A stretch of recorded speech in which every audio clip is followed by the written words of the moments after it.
जब तक आपकी श्वास चलती रहे, श्वास आए भजन करो, श्वास जाए भजन करो। सज्जन आइए अब हम आप वहां चलते हैं। कहां चलना है? भागवत कथा का उद्गत स्थान। कल मैंने बताया नेमि से सुतमासीन अभियाज्य महामति कथामृत रसा स्वाद कुशल शौनका कल कल कल कल कल कल कल कल करती हुई सरस्वती नदी बह रही है।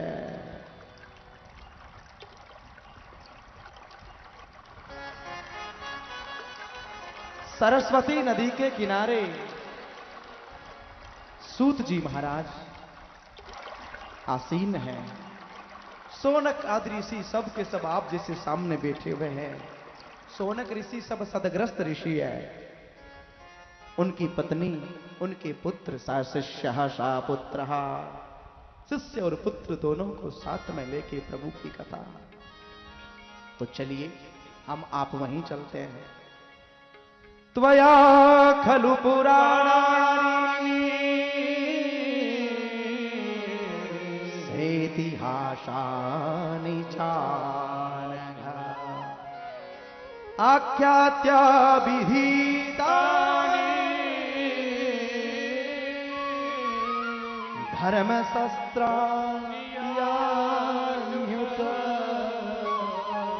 धर्मशस्त्राणि।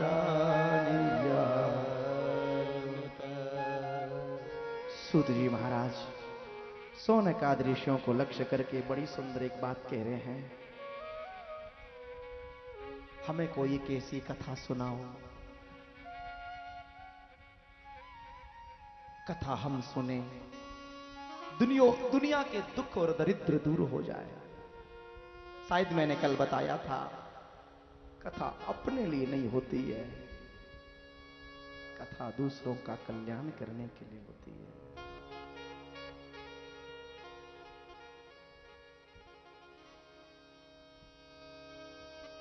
सूत जी महाराज से सोनक आदि ऋषियों ने एक प्रश्न किया है।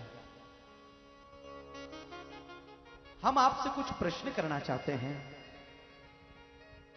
महाराज श्री, अभी अभी 10 मिनट पहले आप कह रहे थे परमो धर्म,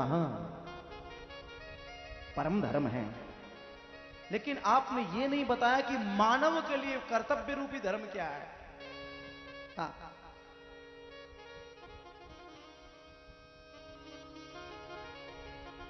बुरा नहीं मानो तो एक बात कहूं क्या महाराज जी? कल हमारे भगत 2-4 बैठे बैठे भोजन कर रहे थे। बालाजी सेवा धाम के 2-4 भक्त बैठ के भोजन कर रहे थे। इधर किशोर भाई भोजन कर रहे थे, इधर नारायण भाई भोजन कर रहे थे, इधर हमारे हिमस्टर के मुनीलाल जी बैठे हुए भोजन कर रहे थे। इधर एक जगदीश भाई माड़िया के वो अलग थाली में बैठ के भोजन कर रहे थे। मैं सोफा पर बैठा था। ये सब ऐसे भोजन कर रहे थे। तो भोजन करते करते क्या हुआ कि वो भोजन परोसने वाला थोड़ा देरी से आया। तो 2 चपाती मेरे को, मैंने वो जगदीश भाई की थाली में वो 2 चपाती उन्होंने वो संपूर्ण महापूर्ण हो गई। तो मैंने क्या किया, वो नारायण जी की थाली से 2 चपाती उठा के जगदीश जी की थाली में डाल दी। मैंने कहा भाई जब तक आए तब तक बैठे क्यों, पाओ ना। अब जगदीश जी ने मेरे ऊपर आंखें निकाली। महाराज जी। मैंने कहा हाँ जी। बोले अरे आपने तो हमारा धर्म नष्ट कर दिया। मैंने कहा धर्म नष्ट कर दिया? बोले आप इनकी जूठा हमको खिला दिया। मैंने कहा क्या आपका धर्म इतना सा छोटा है? आपका धर्म इतना छोटा धर्म है कि महाराज इसकी जूठा खाने से धर्म नष्ट हो जाए? ऐसे धर्म में रहने का फायदा क्या? नहीं, धर्म नष्ट नहीं होता है, धर्म महान होता है। धर्मो रक्षति रक्षतः। हम जब धर्म की रक्षा करेंगे तो धर्म हमारी रक्षा करेगा। लेकिन ये एक सखा, सखा के अंदर न झूठा होता है। सखा कौन होते हैं? शय खादती, संग संग खाए, उसका नाम सखा है। सय खेलती, संग संग खेले, उसका नाम सखा है। यहां ये बात नहीं है, तो यहां ये बात कही है श्री सूत जी महाराज से सोनक ऋषियों ने। गुरुदेव ये बताओ कि मनुष्य के लिए परम धर्म क्या है? हमें आप कृपा करके बताओ।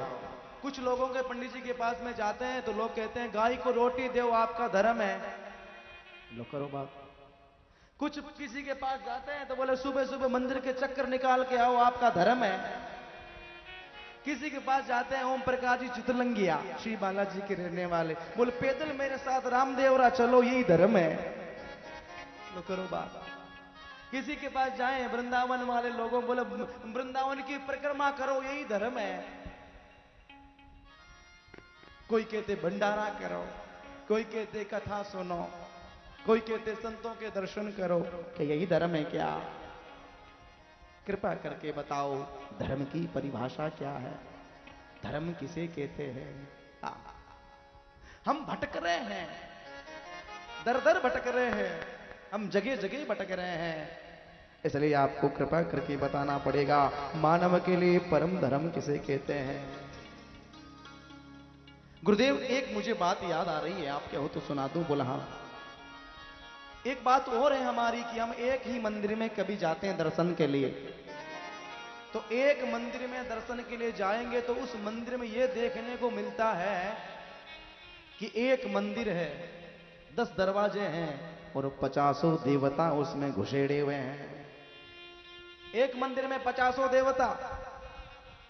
हम तो 100 ग्राम चना बादाम लेके जाएंगे, हनुमान जी को चढ़ा दिया, बगल में महाराज श्री शिव दरबार है उनको चढ़ा दिया, राम जी को चढ़ा दिया। अब घूमते घूमते घूमते संतोषी माता को न जाने किस किस को चढ़ाया। अब परिक्रमा लगाने लगे ना तो एक भैरू बाबा बैठे। अब भैरू बाबा बैठे तो 100 ग्राम चना बादाम तो पूरे हो गए चढ़ाते, भैरू बाबा ऐसे ही रह गया, उनको चढ़ाने को मिला ही नहीं। तो ये तो बताओ किसको पूजना है और किसको छोड़ना है? एक कोई ऐसा देव हमें निश्चित कर दो कि उसकी पूजा करने से सभी देवी देवता की पूजा हो जाए। वाह क्या भागवत! ये जो प्रश्न किया है श्री सोनक आदि ऋषियों ने अपने लिए नहीं, आपके हमारे सबके लिए किया है। ये समझने की बात है। ये बातें हमारे प्रातः स्मरणीय परम श्रद्धेय पूज्यपाद राजाधिराज महाराज स्वामी श्री अडगड़ानंद जी महाराज बड़े अच्छे ढंग से समझाते हैं। आप श्री ने यथार्थ गीता लिखी, गीताओं की हजारों टीकाएं लिखी है। महात्मा गांधी जी ने भी बहुत अच्छी टीका लिखी है गीता जी की, स्वामी राम सुखदास जी ने लिखी, लेकिन जो परमहंस महाराज ने श्रीमद् भगवत गीता लिखी है, जबरदस्त, जिसको हम यथार्थ गीता बोलते हैं।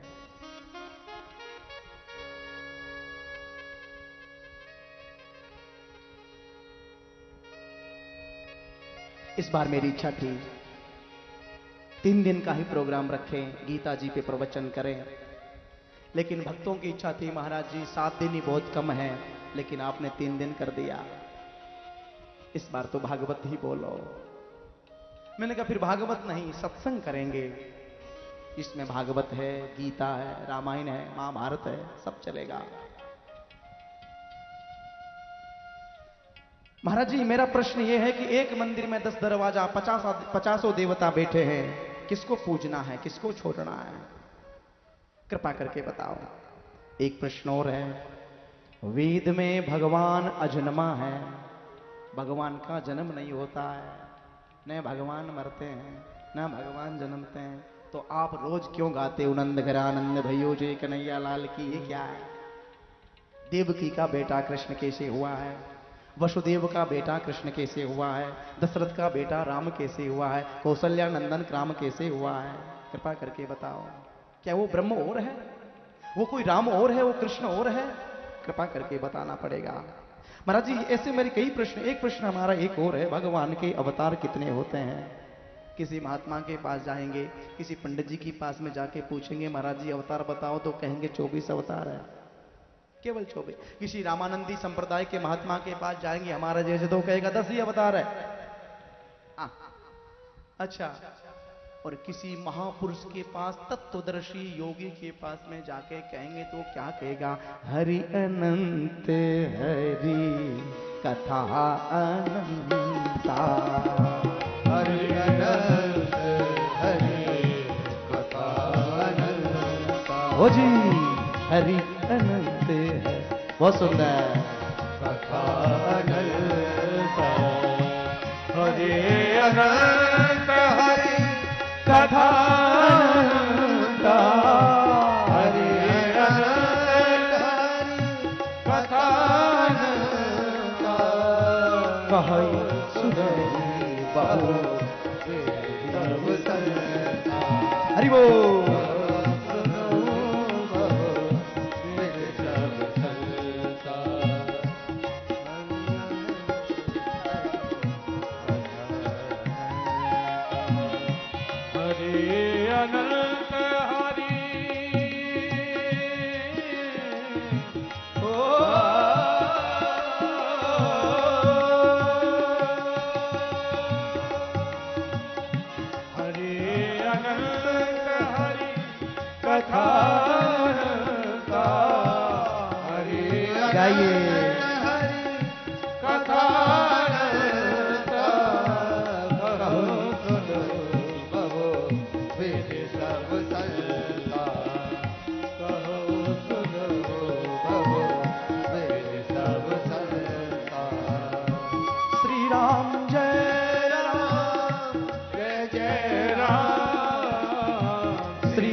प्रभु के अवतार कितने हैं?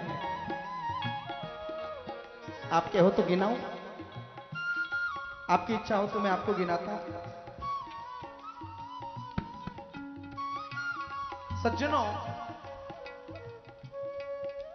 यहां एक और प्रश्न किया है कि महाराज जी वक्ता वो नहीं है श्रेष्ठ श्रीमद् भागवत महापुराण का? भागवत महापुराण का वक्ता वो नहीं श्रेष्ठ है जो छोटी बात को बहुत बड़ी बना के बताए। श्रीमद् भागवत का वक्ता वो श्रेष्ठ है जो बहुत बड़ी बात को छोटे ही रूप में सामने परोस दे। क्योंकि भागवत महान ग्रंथ है, और यदि भागवत कथा यहां बोलना शुरू कर दे तो सामने बैठने वाले झोंका लेंगे, नींद का झोंका।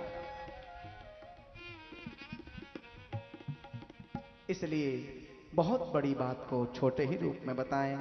अतः साधोत्र यत्सारम, जो भागवत का सार है। अतः साधोत्र यत्सारम समुद्धृत्य मनीषया, समुद्धृत्य मनीषया। गुरुजी, एक और बात आपसे पूछूंगा। मैंने ये सुना है कि भगवान कृष्ण धर्म की स्थापना लेने के लिए आते हैं। मैंने ये सुना है शास्त्रों से कि श्री कृष्ण कब आते हैं? धर्म संस्थापनार्थाय संभवामि।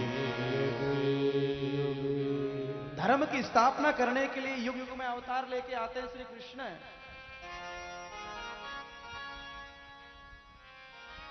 तो श्री कृष्ण जब लीला को संपन्न करके चले जाते हैं तो धर्म किसकी शरण में रहा? ये तो अकेला पड़ गया। अरे भगवान तो अपनी लीला को संपन्न करके चल बसे, तो ये धर्म की धर्मः कम शरणं गतः। फिर धर्म किसकी शरण में रहा? कृपा करके आप बताइए। ब्रूहि योगेश्वरः कृष्ण ब्रह्मण्ये धर्मवर्मिणे श्रीकंठा मधुनोपेत धर्मः कं शरणं गता धर्मः का शरणं गता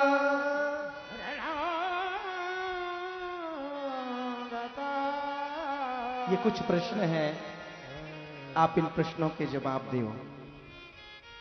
सूत जी ने कहा प्रश्न बहुत अच्छे किए हैं, मैं जवाब दूंगा, लेकिन जवाब से पहले हमारे परम लाडले सर्वभूत हृदय मुनिमान तोष्मिन जो श्री शुकाचार्य महाराज, उनके चरणों में वंदन करूंगा। एक बार जयकारा बोलिए व्यास नंदन भगवान की जय, श्री शुकाचार्य महाराज की जय। सुखदेव भगवान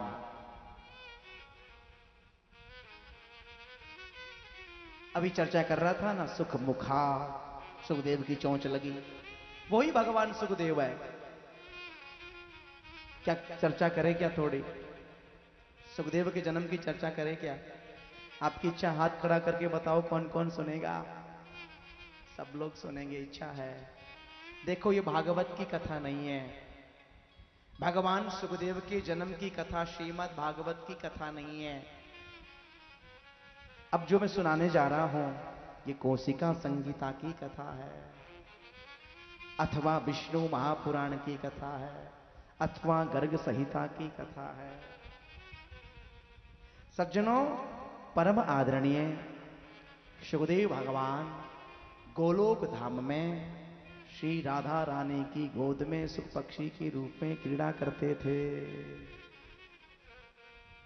एक दिन मन में विचार आया, देवर्षि नारद ने सोचा जब तक सुखदेव का प्रागट्य नहीं होगा तब तक जन जन में भागवत धर्म का प्रचार प्रसार नहीं होगा।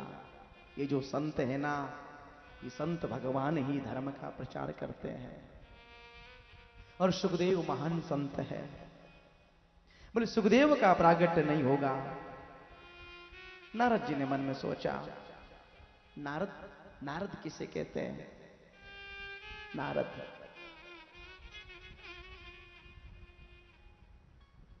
एक बार मेरे पिताश्री प्रातः स्मरणीय परम श्रद्धेय पूज्य पिताश्री ने कहा, बेटा इधर आ। मैंने कहा गुरुदेव आदेश करो। बोले आप बड़े कथावाचक बन रहे हो। मैंने कहा नहीं, ऐसी कोई बात नहीं है। बोले मैं प्रश्न करता हूं। मैंने कहा आदेश करिए। बोले मैं ये पूछना चाहता हूं तुमसे, ये नारद किसे कहते हैं? नारद की व्युत्पत्ति क्या है? नारद की उत्पत्ति क्या है? कृपा करके आप नारद की व्याख्या बताइए। मैंने सीधा साधा बता दिया, नारम ज्ञानम तदा नारदः। जो ज्ञान देता है उसका नाम नारद है। पिताजी ने कहा ठीक है, एक दो और बता दो। मैंने कहा नारम अज्ञानम द्युति खंडयति इति नारद। जो महाराज दूसरे के दिल में जो पाप है उस पाप का जो खंडन करे, प्रकाश पर, उसका नाम नारद है। ठीक है, कुछ और बताओ। मैंने कहा आप ही बताओ। अब आप बताओ। पूज्य पिताश्री ने कहा नारद। क्या बताया? नारद। जिसकी बात को भगवान भी रद्द नहीं करे उसका नाम नारद है। या फिर भगवान के मन का नाम नारद है। भगवान को जो जो काम कुछ करवाना होता है देवर्षि नारद के द्वारा करवाते हैं। नारद जी ने मन में सोचा कि जब तक सुखदेव का प्रागट्य नहीं होगा तो भागवत धर्म का प्रचार नहीं हो सकता है। देवर्षि नारद ने सोचा मैं कुछ काम करूं। एक दिन देवर्षि नारद ये राधा रानी की गोद में क्रीड़ा करते करते राधा रानी ने सुखदेव से कहा तुम मृत्यु लोक में जाओ, चले जाओ और मृत्यु लोक में जाके वहां धर्म का प्रचार प्रसार करो। सुखदेव ने मृत्यु लोक में कैलाश पर्वत है, आप लोग देखा होगा। ये बालक एक बार जाके आया, वहां बापू की कथा सुनी मैंने, बहुत अच्छी लगी मुझे। प्रातः स्मरणीय परम श्रद्धेय हमारे भारत देश के रहने वाले मुरारी बापू कैलाश पर्वत पे कथा, हम वृंदावन से लोग गए थे, काफी महात्माओं को बुलाया। तो महाराज वहां कैलाश पर्वत, जो सुंदर पर्वत के ऊपर एक सुख पक्षिणी के गर्भ से बालक सुख के रूप में जन्म लिया है और सुंदर वहां जन्म लिया।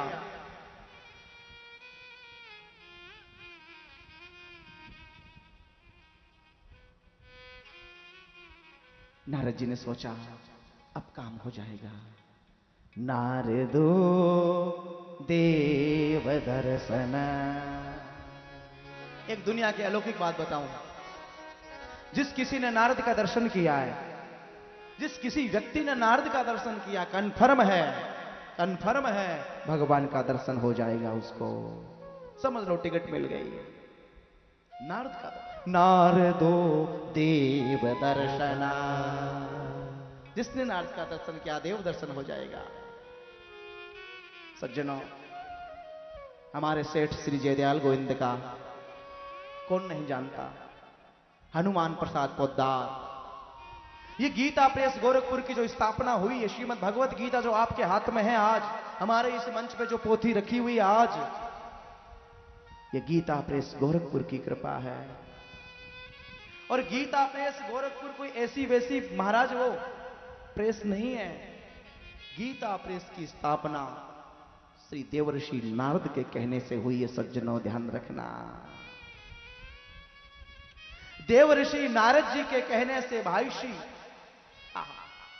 सेठ श्री जयदयाल गोविंद का को दर्शन हुआ और ये गीता प्रेस गोरखपुर की स्थापना हुई है। मैं कितने सेठों को जानता हूं, मैं कितने भक्तों को जानता हूं जो अपना धन कमाते हैं और कमाने के बाद 10 हिंसा गीता प्रेस गोरखपुर में जमा करवाते हैं। इसलिए आज ये गीता प्रेस की पुस्तिका जितनी हमको सस्ती अमूल्य में मिलती है, ऐसी दुनिया में कोई भी सस्ती अमूल्य की नहीं। दिल से प्रणाम करता हूं उन सेठों को कि अपना अमूल्य धन कमा के गीता प्रेस की पुस्तिका में लगाते हैं। नारद जी ने सोचा अब दर्शन हो जाएगा। एक सुख पक्षिणी की, अच्छा कैलाश पर्वत पे कौन रहता है? कैलाश पर्वत पे कौन? बोले भगवान भोलेनाथ शंकर राम जी का भजन में लगे हैं और प्रभु के भजन में। इधर नारद जी ने सोचा कि जन्म तो जल्दी हो जाए तो ठीक है। नारद जी ने सोचा ऐसा कोई काम करूं जिससे जल्दी जल्दी सुखदेव आ जाए। फिर सोचा एक बार मैंने सरस्वती और ब्रह्मा में झगड़ा करवा दिया, एक बार मैंने लक्ष्मी और भगवान विष्णु में झगड़ा करवा दिया, लेकिन जब तक शंकर पाता पार्वती में झगड़ा नहीं हो तब तक तो नींद नहीं आए मुझे। आपको पता है ब्रह्मा जी से झगड़ा हुआ ना तो पुष्कर के अंदर दोनों में अलग अलग मंदिर है। सरस्वती एक पहाड़ पे जाके बैठी, आप देखते होंगे, अलग से बैठी हुई है। विष्णु और लक्ष्मी में झगड़ा हुआ ना, आप तिरुपति बालाजी जाते हो तो आप दक्षिण भारत की यात्रा करते हो, तिरुपति में वहां लक्ष्मी नहीं है, केवल भगवान विष्णु ही है। और वो लक्ष्मी तो महाराष्ट्र में कोल्हापुर में आके बैठी है। लक्ष्मी कोल्हापुर में है और विष्णु तिरुपति में है। आपने देखा होगा जो तिरुपति जाते हैं ना तो वो लक्ष्मी के भी चक्कर निकालते हैं, वहां आना चाहिए। इधर नारद जी ने सोचा कि महाराज जब तक शंकर और पार्वती में झगड़ा नहीं हो तो मैं किस काम का, मुझे चैन नहीं है। एक बात कहूं क्या, कभी किसी के घर में झगड़ा नहीं हुआ हो, पति और पत्नी में कभी झगड़ा नहीं हो और नारद जी की कृपा हो जाए, देवऋषि नारद आ जाए तो रोज ही झगड़ा होना शुरू हो जाएगा, ऐसा सुना है। लेकिन एक बात और कह सकता हूं मैं दिल से, जहां रोज झगड़ा होता हो, पति पत्नी दिन में लड़ते हो, तुम नहीं सुनते, तू नहीं सुनते, दोनों में झगड़ा रोज होता हो, गुरु नारद जी आ जाए ना तो हमेशा कली झगड़ा बंद भी हो जाता है। ऐसे देवर्षि नारद है। भगवान भोलेनाथ तपस्या में लीन है और देवर्षि नारद हरिगुण गाते बिना बजा रहे हैं। बिना बजाते हुए महाराज प्रस्थान करते कैलाश पर्वत की ओर।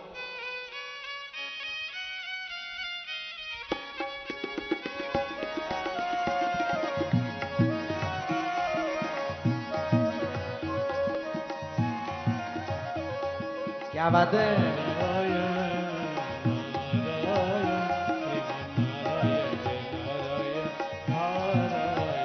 श्रीमन नारायण